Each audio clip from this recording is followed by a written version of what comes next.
तो बच्चों आप लोगों को ये टर्म तो पता ही होगा, द टर्म कॉन्स्टिट्यूशन। जब आप लोग क्लास 6 और क्लास 7 में पढ़ रहे थे तो जब आपने सिविक्स में पढ़ा था तो ये दोनों टर्म ये हमारे इंडियन कॉन्स्टिट्यूशन के बारे में आपने ब्रीफ में पढ़ा है, right? So in this class today we are going to discuss in detail about our Indian constitution. We are going to see how this constitution came into being, who were the people behind the making of this constitution, right? तो एक एक करके हम ये सारे topics discuss करेंगे. So basically there are three segments that we are going to discuss here. The first one is what is the constitution. We are going to learn about the term constitution again in great detail and also a brief history regarding the constitution. उसके बाद हम लोग discuss करेंगे that why do we need a constitution, right? कि किसी भी country के लिए क्यों इम्पोर्टेंट है एक कॉन्स्टिट्यूशन होना. In short, we are going to discuss about the importance of constitution. Again, here in the third segment, we are going to talk about the Indian constitution and its key features. तो हम लोग Indian constitution के बारे में पढ़ने वाले हैं. We are going to talk about the key features that is there present in our Indian constitution. तो आज की क्लास में बच्चों हम लोग what is constitution के बारे में पढ़ने वाले हैं. So let's start our class with it. Okay? तो बच्चों constitution start करने के पहले let me give you a brief example here to understand why it is necessary for our country to have a constitution. तो यहाँ पे आप तीन pictures देख रहे हो, right? The first picture is of hockey, right? You are familiar with the game. The second picture here is of football, and the third picture here is of cricket, right? तो आप ये तीनों game जानते हो, right? बहुत लोगों का तो कोई ना कोई फेवरेट गेम होगा. कुछ लोगों का फुटबॉल होगा, कुछ लोगों का क्रिकेट होगा, कुछ लोगों का हॉकी होगा, right? So what is common in these games? तो जब भी आप क्रिकेट खेलते हो बच्चों, आप अपने फ्रेंड्स के साथ क्रिकेट खेलते हो, राइट? तो आप कुछ रूल्स के अकॉर्डिंग वो गेम खेलते हो, है ना? क्रिकेट में बहुत सारे रूल्स होते हैं. लेट्स से फॉर एग्जाम्पल अगर हम लोग फुटबॉल खेल रहे हैं तो फुटबॉल कैसे खेलते हैं? We play with our feet, right? तो अगर फुटबॉल को आप हाथ से खेलना शुरू करोगे, you will start passing your friends the ball with your hand, तो फुटबॉल तो होगा नहीं, क्योंकि the basic rule of football is to play with feet, right? अगर आप क्रिकेट खेल रहे हो तो उसमें बैट एंड बॉल की यूज से खेल रहे हो, राइट? अगर आप कुछ और यूज करके खेलोगे तो that won't be a cricket. तो हर एक गेम में आप हॉकी को हॉकी स्टिक के साथ खेलते हो, राइट? तो आप देख रहे हो कि इन सारे गेम्स में इनका कुछ ना कुछ अपना कॉमन रूल्स है. There are some set of rules through which all these games are played, right? और डिफरेंट गेम्स का अपना अपना डिफरेंट रूल्स होता है, और एक से दूसरा गेम इस तरह से हम लोग इसको डिस्टिंग्विश करते हैं, right? So all these games have rules according to which they are played. You also play your game, whatever games you are playing, you have certain rules, right? और आप उस rules के according अपने game को खेलते हो, है ना? So each of these rules helps define the game and helps us distinguish one game from another. As I said, तो कोई भी गेम हम लोग खेल रहे हैं तो सबका जिसका अपना अपना रूल है वो काफी डिफरेंट रूल्स होते हैं, राइट? हॉकी में डिफरेंट रूल होगा, फुटबॉल में डिफरेंट रूल होगा, क्रिकेट में डिफरेंट रूल होगा. तो each of these rules it helps to define that game, right? और ऑल्सो हमारे लिए इम्पोर्टेंट होता है कि हम एक गेम को दूसरे गेम से डिस्टिंग्विश कर देते हैं. अब इसी चीज को आप अपने सोसाइटी या फिर एक कंट्री के लिए अप्लाई करो तो आप क्या समझोगे? So like these games a society also has constitutive rules that make it what it is and differentiate it from the other kinds of societies. तो आप जिस सोसाइटी में रहते हो वहां भी एक सर्टेन रूल के साथ आप रहते हो, राइट? तो ये हमारे जो कॉन्स्टिट्यूटिव रूल्स होते हैं, right, it defines the society in which we are living, है ना? तो आप क्लास 7 और क्लास 6 में जब आपने बहुत सारे पॉइंट्स पढ़े, बहुत सारे राइट्स के बारे में पढ़ा है, बहुत सारे रूल्स, बहुत सारे फीचर्स के बारे में पढ़ा, राइट? कॉन्स्टिट्यूशन टर्म हमेशा आपने हर चैप्टर में देखा है. तो आपको अब तो समझ में आ गया होगा कि जो कॉन्स्टिट्यूशन है हमारे कंट्री का, that is the basic thing, right? And according to that our country is governed. So let us read about it in detail here, that what is a constitution. Okay, so what is a constitution? A constitution is a set of fundamental principles or established rules according to which a state or other organization is governed. Like I said, तो कोई भी constitution क्या होता है बच्चों? It is a set of fundamental principle or established rule, या फिर एक it is a set of documents, या फिर इस documents में क्या लिखे होते हैं? बहुत सारे rules लिखे होते हैं according to which a state, a country or any organization it is governed. Right? तो आपको तो ये डेफिनेशन मैंने क्लास 6 में, क्लास 7 में भी बताया है. So it would be easy for you to understand this definition of a constitution. Basically it is a set of rules that is according to which any country, any state, any organization, it is governed. Okay, so the Constitution of India is the supreme law of India. Yes, अब supreme law कहने का क्या मतलब है बच्चों, कि इसी constitution, जो हमारा इंडिया का कॉन्स्टिट्यूशन है, जो हमारा इंडियन कॉन्स्टिट्यूशन है, this is the supreme law. It is the law that defines the rules, and according to those rules our country is governed, right? जैसे आपने गेम्स में देखे, जितने भी रूल्स होते हैं उस रूल के अकॉर्डिंग वो गेम खेलते हैं.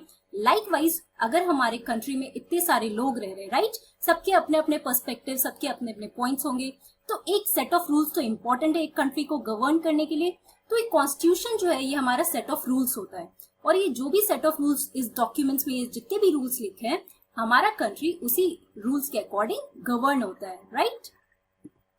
Now let us have a brief history on our constitution, कि हमारा कॉन्स्टिट्यूशन कैसे आया, कौन लोग थे who were behind the making of this constitution. Okay, so in 1934 the Indian National Congress made the demand for a constituent assembly. तो आप बच्चों जब हिस्ट्री, अभी क्लास 8 में आप लोग हिस्ट्री में मॉडर्न हिस्ट्री भी पढ़ रहे होगे, राइट, तो मॉडर्न हिस्ट्री में जब आप पढ़ोगे तो you will come across the Indian national struggle. अब इंडियन नेशनल स्ट्रगल किस चीज के लिए था? For the freedom movement. जब ब्रिटिश हमारे कंट्री में आए थे और रूल कर रहे थे, so people were demanding for the freedom. बहुत टाइम हो गया था, लाइक मोर देन 200 ईयर्स, जिसमें ब्रिटिश जो है हमारे कंट्री को रूल कर रहे थे, right. So what happened in the year 1934, जब हमारा सेकेंड वर्ल्ड वॉर के पहले का टाइम, राइट, तो इस टाइम पे जो इंडियन नेशनल कांग्रेस क्या था, तो उस टाइम पे इंडियन नेशनल कांग्रेस हमारा पार्टी था, the Indian party that used to, it was used to govern the provincial places, right. तो हमारा इंडियन नेशनल कांग्रेस, एक group of people were there, जैसे आज की डेट में आप डिफरेंट डिफरेंट पॉलिटिकल पार्टीज देखते हो, राइट. तो उस टाइम पे जो मेन पार्टी था वो था हमारा Indian National Congress. Okay, so it made the demand for a constituent assembly. अब कॉन्स्टिट्यूएंट असेंबली क्या है? This assembly was a group of people who were responsible for the making of our constitution, right. हम इसके बारे में भी पढ़ेंगे कि constituent assembly में कौन लोग थे और उनका क्या काम था, right. What was the working of this constituent assembly here? So, during the Second World War, this assertion for an independent constituent assembly formed only of Indians gained momentum, and this was convened in December 1946. तो क्या हुआ बच्चों कि जब हमारा second world war शुरू हुआ और ब्रिटेन उस वॉर में दे वर इंडल्ज्ड इन फाइटिंग, तो they wanted that Indian should take part in the second world war and help them to win, right. तो उसी टाइम पे इंडियंस ने भी फायदा उठाया. उन्होंने बोला कि हमें भी अगर आप फ्रीडम दोगे, हमारे कंट्री को फ्री करोगे, तभी हम लोग पार्टिसिपेट करेंगे, we will help you in winning, right. So this time they were fully asserting that they have to form a constituent assembly. Okay, so what happened, एक इंडिपेंडेंट कॉन्स्टिट्यूएंट असेंबली फॉर्म किया गया जिसमें सिर्फ Indians थे. Okay, so independent constituent assembly was formed only of Indians, right. तो British जो हमारे थे वो डिमांड कर रहे थे कि नहीं, हम लोग इंडियंस के साथ ब्रिटिश को भी रखेंगे, and you will have to combinely form the rules for your country. But Indians wanted that it should be only the Indian members who should be there in the Constituent Assembly, right? और ये कब बना था बच्चों? ये दिसंबर 1946 में बना था, ओके, जिसमें सिर्फ इंडियन मेंबर्स थे उस कॉन्स्टिट्यूएंट असेंबली में, and they started working on the constitution, and this is how our constitution was made. तो यहाँ पे आप देखो इस पिक्चर में बच्चों, ये कॉन्स्टिट्यूएंट असेंबली की फोटो है, जहाँ पे हमारे first prime minister that is Pandit Jawaharlal Nehru, आपको नाम भी पता होगा, right. So he was giving he held an assembly where he was speaking. There was the first meeting here जहाँ पे ये लोग constituent assembly में सारे members के साथ he was addressing his the members of the constituent assembly. Okay.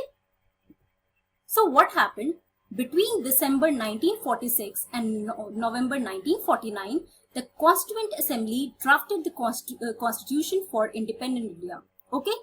तो अब आप टाइम देखो, दिसंबर 1946 से लेके नवंबर 1949 तक, ये 3 साल के बीच में बच्चों, राइट, 1946 से 1949 ये 3 साल हो गए.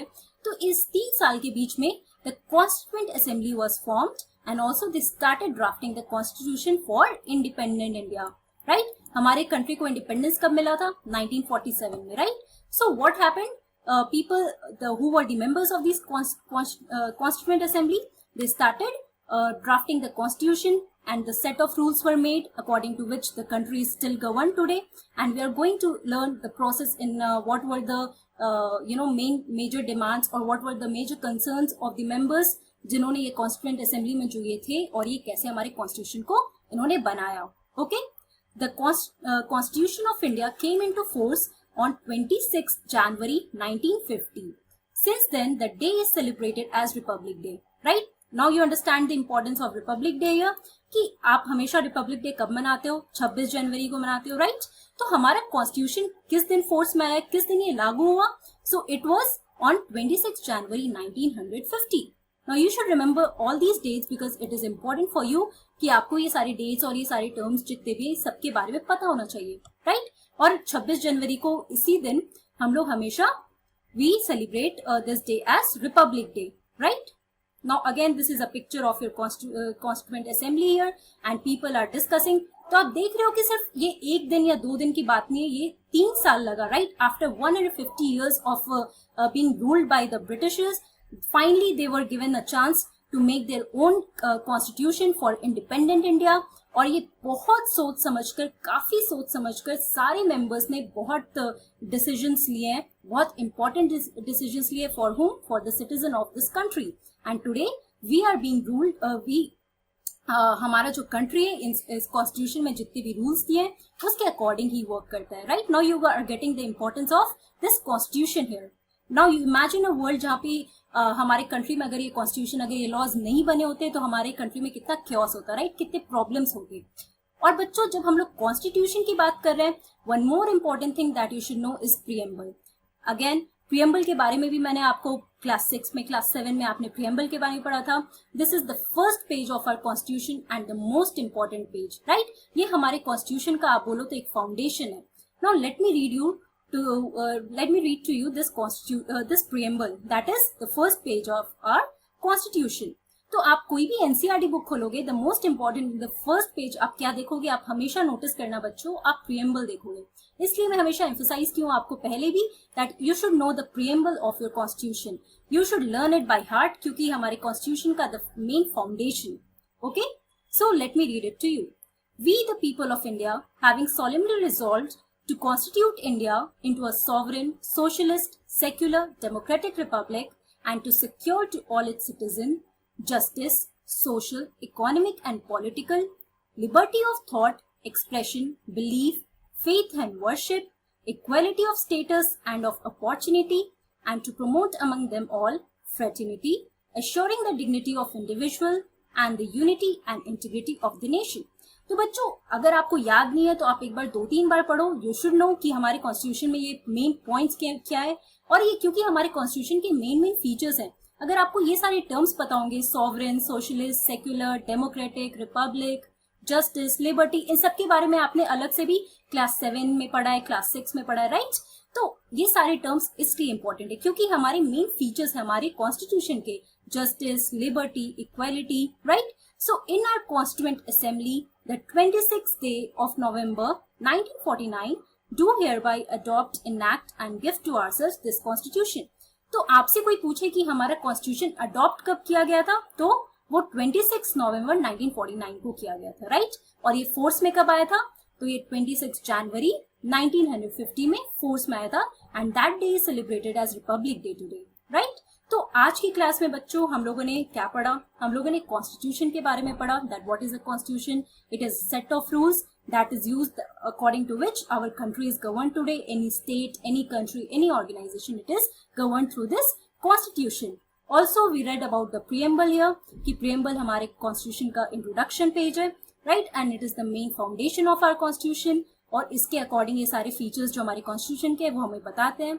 इन the next class we are going to learn more about the constitution, that why it is important for us to have a constitution. In short we are going to understand why do we need a constitution. That's all for today. Thank you very much.